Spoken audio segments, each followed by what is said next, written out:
सुर्खेतका दिलीप परियारले केटीको आवाजमा यति मिठो गीत गाउँछन् नपत्याए एकचोटि यो आवाजलाई सुन्नुहोस् त त्यसै पागल भाछैन सानो भाछैन सानो कसलाई आफ्नो को सम्झौ बिरानो म त एक्लै रुने होला नि यता घरबार उता छ पिराती अब पागल हुने होला नि। कस्तो मिठो गीत गाउनु हो म छुट्याउनै गाह्रो भयो तपाईँ यहीँ नजिक हुँदाखेरि मात्रै मैले चाहिँ तपाईँ केटा हो भन्ने चाहिँ मैले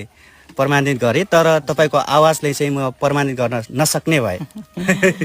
आरन पेसा र ज्याला मजदुरी गर्दै आफ्नो परिवार पाल्दै आइरहेका उनै दिलीप जसको सानैदेखिको सपना भने गायक बन्ने थियो मान्छेका हरेक किसिमका क्षमता हुन्छन् कला हुन्छन् प्रतिभा हुन्छन्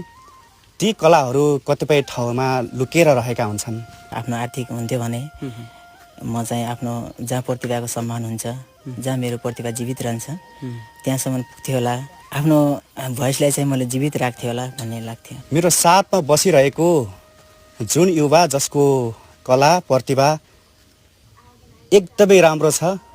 तर कस्तो छ म तपाईँले देखाउनको लागि यो ठाउँसम्म आइपुगेर उहाँसँग कुराकानी सँगसँगै उहाँको कलालाई प्रस्तुत गर्नको लागि जोडिएको छु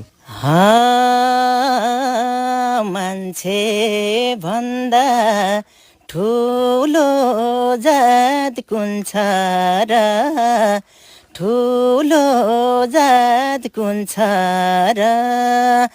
मैले छुँदा पानी बिस हुन्छ र जति सक्छौ तर्क मायालु यो समाजले काँचोले